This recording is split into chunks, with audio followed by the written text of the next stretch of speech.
Dennis Tartan, The Last Taboo. The Last Taboo, Dennis Tartan.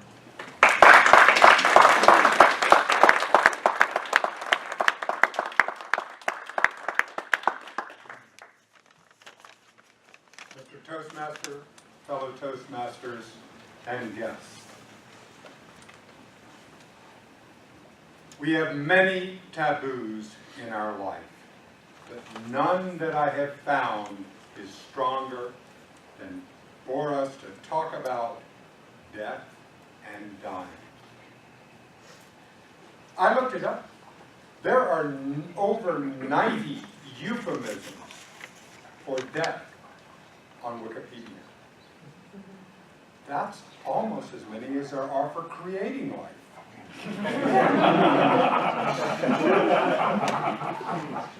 And these euphemisms can be very confusing to a literal-minded child as I was.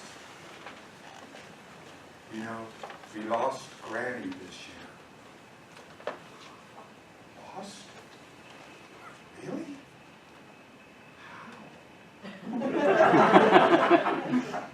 When I was a child in the 50s in South Texas, it was very common to take me to a funeral.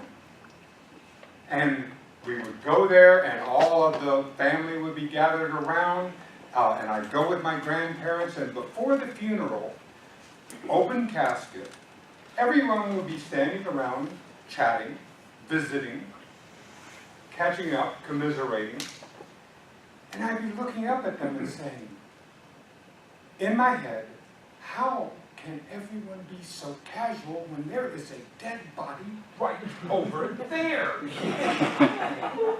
It was an obsession. I couldn't understand. When I was a child, I was introduced to death early because through my prayers. My mother would take me in and tuck me into bed and kiss me goodnight and say, okay. Now I lay me down to sleep. I pray the Lord my soul to keep. And if I should die before I wake, I pray the Lord my soul to take. And she'd kiss me goodnight, and then I'd start running that through my head. I could die? I'm going to die? What does that mean?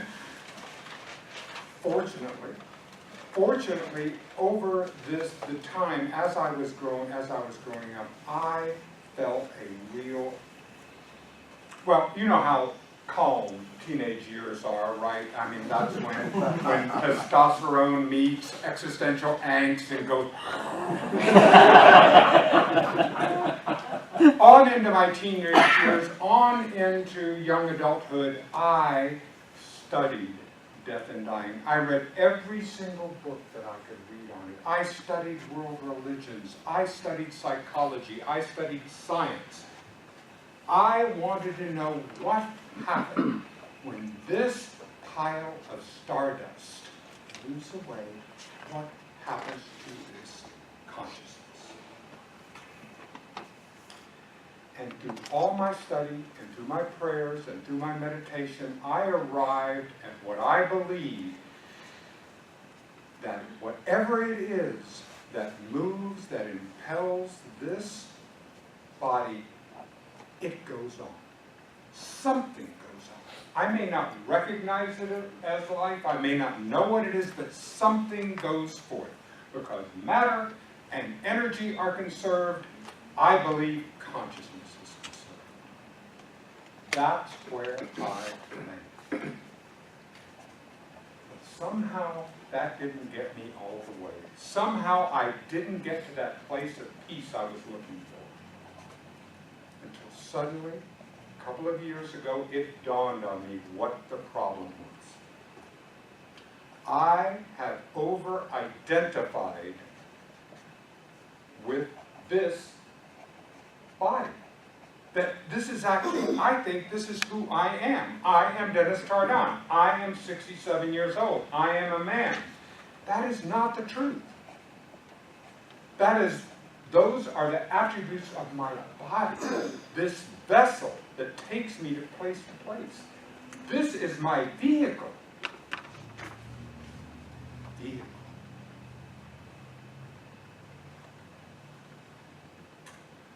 I am in a 1948 Dennis. It is a post-war classic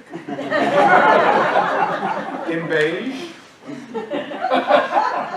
I have certainly some dings in the exterior, and there's not much on the roof, and I don't have all my original equipment because I've had my appendix out. Now the suspension is a little creaky, but the pump is good. The CPU I keep fresh by putting new ideas in as quickly as I can. Now I've had both the emissions and the exhaustion. I do my best to make sure that I am putting good fuel into my body, because if I don't, I find I backfire.